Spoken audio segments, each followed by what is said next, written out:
Thank you, बहुत बहुत धन्यवाद। और अब हम लोग आज के विचार को आगे बढ़ाएंगे, आज के चिंतन को आगे बढ़ाएंगे। आप सभी का पुनः स्वागत है सचेतन में। आप सभी बहुत ही अच्छे ध्यान में, मैं देख रहा था कि सभी लोग बहुत ही ध्यान पूर्वक लगे हुए थे। और अच्छी बात है, जब हमें ध्यान करना हो तो हम जितने तल्लीनता के साथ, जितने मन में उदारता के साथ अगर हम अपने प्रति उदार हैं तो ध्यान बहुत ही अच्छी लगेगी।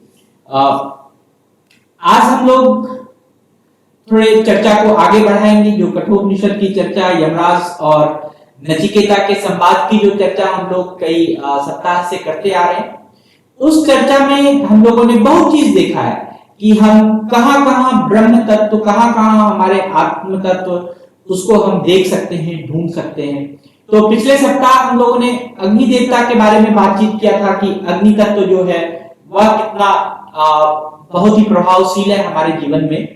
और आज हम लोग इस प्रकरण में आगे बढ़ाएंगे और इसमें यमराज और नचिकेता के संवाद में एक आया है कि सर्वतो भाव। आप इसको ध्यान में रखिए, ये संस्कृत का शब्द है और बहुत ही कम प्रचलित होता है और इसको बहुत सारे लोग इसके अर्थ तोड़ मड़ोड़ के बहुत जगह इसको देखते हैं। तो सर्वतो भाव, सर्वतो भाव जो है यह एक इतना सर्वशक्तिमान परम ब्रह्म पुरुषोत्तम के रूप में माना गया है कि यमराज कहते हैं, हे नचिकेता, कि जिस परमेश्वर की कृपा अगर सर्वतो भाव से आपके ऊपर हो गई तो आपके आत्मा, आपके परमात्मा तत्व को आप समझ पाएंगे और उसको बहुत ही अच्छे से जी पाएंगे। उस तत्व का आप अपने जीवन में बहुत ही महत्व आगे बढ़ा सकते हैं। तो यमराज इसमें इस संवाद में कहते हैं कि जिस परमेश्वर की कृपा सूर्य देव पर होती है कि वह समय पर प्रकट होते हैं और समय पर वह जाकर विलीन हो जाते हैं। मतलब परमेश्वर की कृपा से ही सूर्य देव सुबह सुबह जगकर हमारे पृथ्वी तक आ जाते हैं और जैसे ही गोधूली बेला होती है, शाम की बेला होती है, वह अपने घर चले जाते हैं, बड़े ही नियम पूर्वक चले जाते हैं। और इस पूरे प्रकरण में क्या होता है कि सिर्फ हम लोग ही नहीं, जितने इस पूरे ब्रह्मांड में जितने देवी देवता, नर मानव, जीव जंतु सभी बड़े ही अच्छे से प्रविष्ट होकर इस पूरे प्रक्रिया में, आप देखे होंगे कि पूरे ब्रह्मांड की प्रक्रिया में वो बड़े ही तल्लीनता से, बड़े ही स्थिर भाव से टिके रहते हैं, बड़े ही स्थिर भाव से उसका जीवन चलता रहता है। तो इसमें कहते हैं कि परम ब्रह्म जो है वो इस नियम में वो प्रविष्ट है, जो प्रकृति का नियम चल रहा है कि सूर्य देवता का सुबह आना, शाम को चले जाना, फिर चंद्र देवता का आना, चंद्र देवता का चले जाना, इस पूरे नक्षत्र, इस पूरे ग्रह, इस पूरे मेघ का वर्णन हमने किया था, इस पूरी पृथ्वी का वर्णन किया था। इस पूरी पृथ्वी पर जो भी चीज चल रहा है बड़े ही सिस्टमेटिक तरीके से चल रहा है। तो यहां पर अगर हम देखें कि जो हमारे देवता हैं वह सब में स्थिर हैं।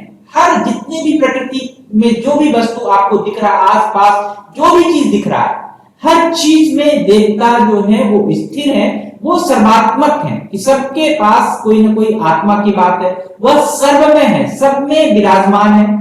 इसीलिए इसका क्या परिणाम होता है कि बिना उल्लंघन किए हुए कोई भी कोई नियम का उल्लंघन नहीं करता और सर्वशक्तिमान से हमारा जो आसपास का सारा चीज है वो चल रहा है।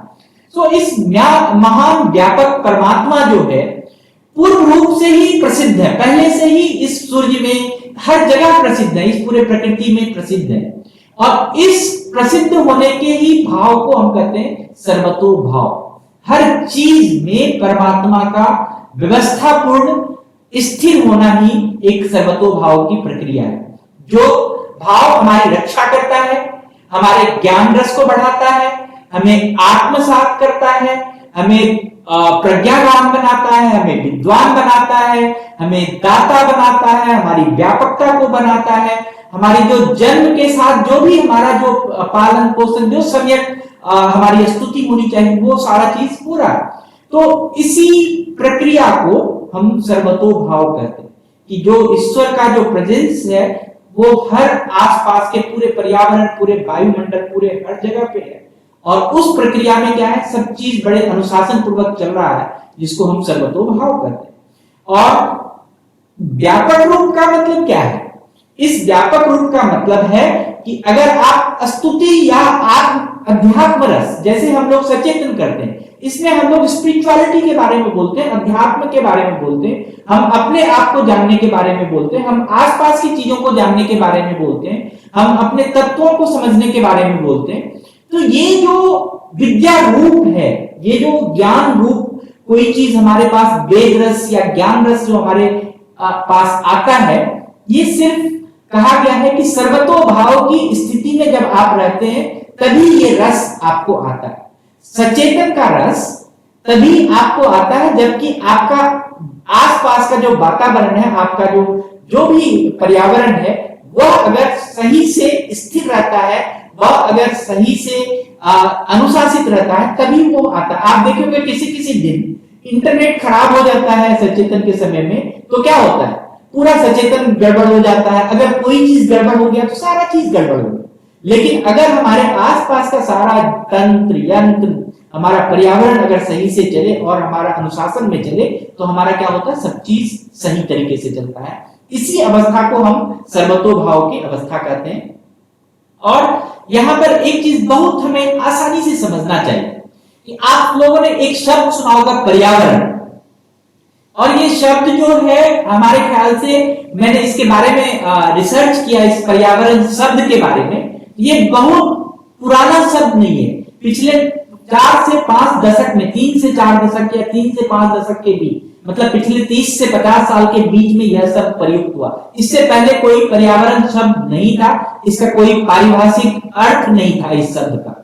जितने भी प्राचीन कोश, संस्कृत के कोश या हिंदी के कोश या कहीं भी शब्दकोश है, उसमें अगर हमने देखा तो उसमें ये पाया कि पर्यावरण शब्द जो है पिछले 4-5 दशक से ही 3 से 5 दशक के पीछे चल रहा है। उसके पीछे जो मूल कारण है कि जो ये पारिभाषिक शब्द प्रचलित नहीं हो पाया, क्योंकि जितने भी पुराने शब्दकोश थे, उस पुराने शब्दकोश में जो भी शब्द प्रयुक्त हो रहा था पर्यावरण शब्द के बदले, वो सर्वतोभाव शब्द ही प्रयुक्त हो रहा था।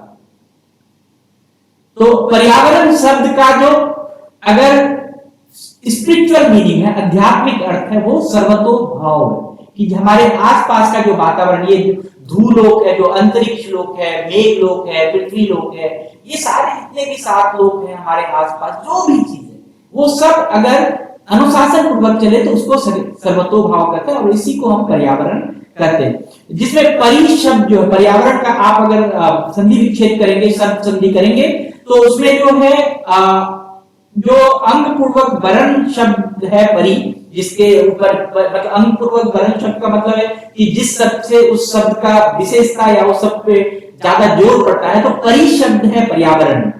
और इस पर्यावरण में जो मैंने जो ये आपको कोट किया है, ये कौस्तुभ ग्रंथ के शब्द से हमने प्रयुक्त किया है। कौस्तुभ ग्रंथ के शब्द में पहले बार ये पर्यावरण शब्द आया, वहां से हमने इस चीज को उठाया। तो इसमें जो परि शब्द है उसका अर्थ होता है छिपाना, ढकना, घेरना, पर्दा करना और चारदीवारी करना, या वस्त्र का आवरण करना, कपड़े से ढकना, या कोई ढाल बना देना। परि का अर्थ होता है ढाल, और संस्कृत के उपसर्ग इस परि का ही अर्थ है सर्वतोभाव। यही परि शब्द जो है, जो ढाल है, जो आपकी रक्षा करता है, जो आपको बचाता है, वही है सर्वतोभाव। अच्छी तरह से सब चीज आच्छादन किए हुए, जिसकी आड़ में आप जो है कि अपनी जिंदगी जी रहे हैं, वही है सर्वतोभाव। जो पर्यावरण का परि शब्द है कि रक्षा, और वो वही, उसी को हम शब्दोभाव कहते हैं। और जिसके परि के बाद होता है ब्री, जो परि ब्री शब्द भी इसमें एक धातु रूप है, धातु पर्यावरण में। और उस ब्री शब्द में का अर्थ है छिपना, चुनना, ढकना, लपेटना, घेरना। और आवरण शब्द का तो मतलब ये कि जो चारों तरफ से ढका हो, मतलब कहीं भी कोई उसमें छेद नहीं है, कुछ भी नहीं है, बड़े आराम से ढका हो, बहुत ही अच्छे से आप कंपैक्ट है। तो अतः जो भी वैज्ञानिक कोश है या जो भी चीज है, उस सर्वतोभाव ही आपका पर्यावरण है। सर्वतो भाव ही जो आपके आसपास का जो वातावरण है, जिस वातावरण में आप अपनी जिंदगी को बड़े अनुशासन पूर्वक जी रहे हैं, वही आपका सर्वतो भाव है। और इसी को यमराज ने नचिकेता को बताया कि यही ब्रह्म स्वरूप है, इसी को हम ब्रह्म स्वरूप मानते हैं, इसी को हमें ब्रह्म स्वरूप मानना चाहिए, जो हमारी रक्षा करता है, जो हमारा ज्ञान वृद्धि करता है, जो हमारे, अगर हम देखें तो उसने एक एग्जाम्पल भी दिया नचिकेता को कि जैसे सूर्य का समय पर आना और समय पर जाना, चंद्रमा का उगना, पूरे ब्रह्मांड का चलना, हर चीज का संचालन समय पूर्वक होना, यही जो है सर्वतो भाव।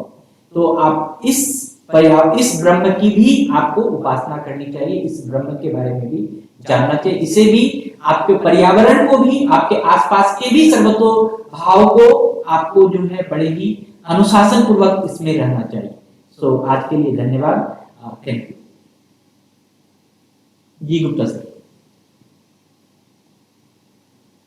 सर म्यूट अनम्यूट कीजिए सर।